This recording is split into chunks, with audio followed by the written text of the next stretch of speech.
Assalamualaikum, saya Tio, saya absen nomor 8.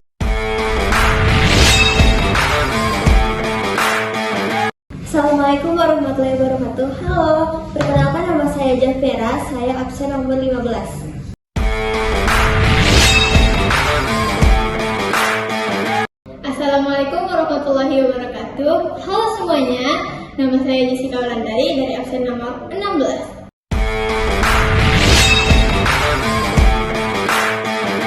Assalamualaikum warahmatullahi wabarakatuh. Halo semuanya, perkenalkan aku Nazela Aura dari absen nomor 23.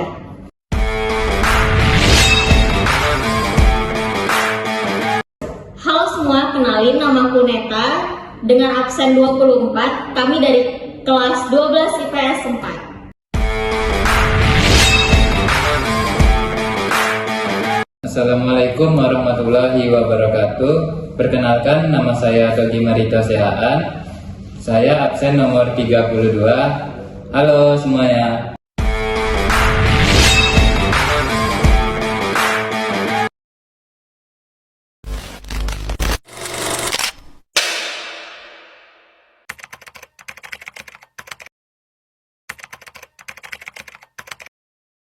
Pernah nggak sih kalian bertanya-tanya apa yang menjadi dasar Indonesia dalam menjalankan politik luar negeri? Nah, jawabannya ada pada landasan ideal dan konstitusional yang menjadi pedoman utama bangsa kita dalam berinteraksi dengan dunia internasional. Sebagai negara yang merdeka dan berdaulat, Indonesia tidak bisa lepas dari hubungan dengan negara lain. Dalam menjalankan politik luar negeri, kita memiliki dua landasan utama. Landasan ideal yang pertama adalah Pancasila. Pancasila bukan hanya dasar negara, tapi juga menjadi paduan dalam menentukan sikap Indonesia di kancah internasional. Sila pertama menegaskan bahwa kebijakan luar negeri kita harus menjunjung tinggi nilai kemanusiaan dan perdamaian. Sila kedua mengajarkan bahwa bangsa Indonesia harus memperjuangkan keadilan dan kesetaraan antar bangsa. Begitu juga dengan sila ketiga hingga kelima, yang menekankan persatuan, demokrasi, dan keadilan sosial dalam hubungan global. Yang kedua ada landasan konstitusional yang berdasar pada Undang-Undang Dasar 1945. Dalam pembukaan UUD 1945 alinea keempat disebutkan bahwa Indonesia ikut serta dalam menciptakan ketertiban dunia berdasarkan kemerdekaan, perdamaian abadi, dan keadilan sosial. Selain itu, pasal 11 mengatur bahwa Presiden dengan persetujuan DPR mewakili wewenang untuk membuat perjanjian internasional. Pasal 13 juga menegaskan peran Indonesia dalam mengangkat duta dan konsul untuk menjalin hubungan dengan negara lain.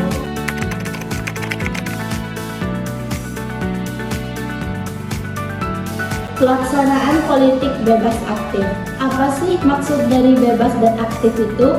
Bebas artinya Indonesia tidak terikat pada blok kekuatan manapun dan memiliki kebebasan dalam menentukan sikapnya di dunia internasional. Sedangkan aktif itu berarti Indonesia tidak hanya bersikap netral, tetapi juga terlibat dalam berbagai upaya perdamaian dan kerjasama internasional.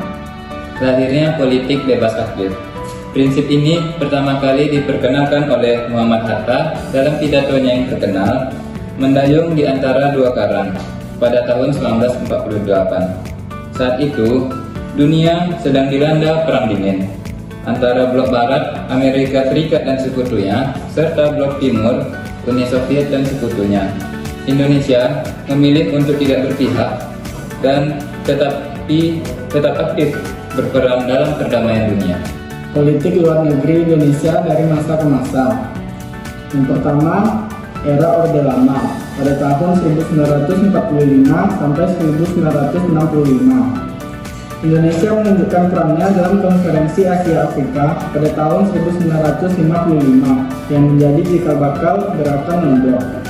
Pada tahun 1965, Indonesia keluar dari PBB sebagai protes terhadap dominasi negara besar dalam organisasi tersebut, namun kembali bergabung pada tahun 1966.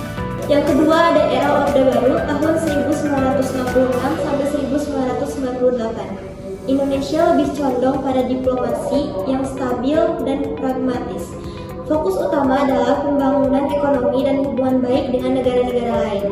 Yang ketiga ada era reformasi tahun 1998 sampai dengan sekarang. Indonesia semakin aktif dalam organisasi internasional seperti ASEAN, PBB, dan G20. Berperan dalam berbagai misi perdamaian dunia seperti diplomasi ekonomi yang lebih luas. Seiring waktu, politik luar negeri Indonesia terus berkembang mengikuti dinamika global. Bagaimana sih menurut kalian, apakah politik bebas aktif masih relevan di era modern ini? Coba tulis di kolom komentar ya. Pernah nggak sih kalian berpikir, bagaimana sih peran Indonesia dalam menciptakan perdamaian dunia? Sebagai negara yang menganut politik luar negeri bebas dan aktif, Indonesia tidak hanya menjaga kedaulatan sendiri, tetapi juga berkontribusi dalam mewujudkan dunia yang lebih damai dan harmonis. Yuk kita bahas beberapa peran penting Indonesia dalam menjaga perdamaian dunia. Yang pertama ada Konferensi Asia Afrika yang disingkat dengan KAA pada tahun 1955. Pada tahun ini, Indonesia menjadi tuan rumah KAA di Bandung. Pertemuan ini dihadiri oleh 29 negara di Asia dan Afrika yang baru merdeka dan sedang berjuang melawan kolonialisme. KAA menghasilkan Dasalisasi Bandung yang berisi prinsip-prinsip hubungan internasional berdasarkan perdamaian, anti kolonialisme, dan kerjasama antar negara. Yang kedua, Gerakan Non-Blok atau GNB. Setelah KAA, Indonesia bersama Yugoslavia, Mesir, India, dan Ghana menggagas Gerakan Non-Blok pada tahun 1961. GNB menjadi wadah bagi negara-negara yang ingin menjaga kedaulatan mereka tanpa berpihak pada blok barat atau blok timur. Apa sih itu kontribusi Indonesia dalam GNB? Tahun 1992, Indonesia menjadi tuan rumah KTT GNB yang ke-10 di Jakarta, yang memperkuat posisi negara-negara berkembang di dunia internasional, mendorong isu pembangunan, ekonomi, keadilan global, dan perdamaian dunia di forum internasional. Yang ketiga ada ASEAN, yaitu membangun perdamaian di Asia Tenggara. Indonesia juga berperan aktif dalam menciptakan stabilitas di kawasan Asia Tenggara dengan menjadi salah satu fondasi ASEAN pada tahun 1967 bersama Malaysia, Thailand, Filipina, dan Singapura. Bagaimana Indonesia menjaga perdamaian melalui ASEAN? Memprakarsai zona bebas senjata nuklir di Asia Tenggara untuk mencegah konflik bersenjata, berperan dalam mediasi konflik antar negara-negara ASEAN seperti Kamboja dan Myanmar, mendorong kerjasama ekonomi dan diplomasi untuk memperkuat kesatuan kawasan. 4. Misi Garuda. Kontribusi dalam pasukan perdamaian PBB. Sejak tahun 1957, Indonesia aktif mengirimkan pasukan perdamaian dalam misi Garuda di bawah naungan Perserikatan Bangsa-Bangsa atau PBB. Apa itu misi Garuda? Misi Garuda adalah kontingen tentara Indonesia yang dikirim ke berbagai wilayah konflik untuk menjaga perdamaian. Beberapa misi penting antara lain Garuda Taut Grup Garuda 1 pada tahun 1957 mengirim pasukan ke Mesir untuk mengawasi gencatan senjata dalam konflik Suez.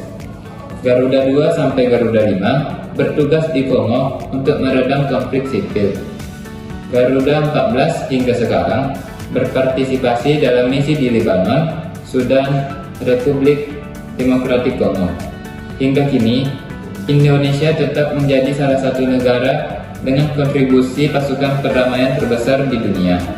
Dari Konferensi Asia Afrika, Gerakan Non-Blok, ASEAN, hingga misi Garuda, Indonesia terus membuktikan perannya dalam menjaga perdamaian dunia. Menurut kalian, apalagi yang bisa dilakukan Indonesia untuk memperkuat posisinya sebagai perdamaian global? Yuk kita diskusikan. Terima kasih sudah menonton video kami dari awal hingga akhir.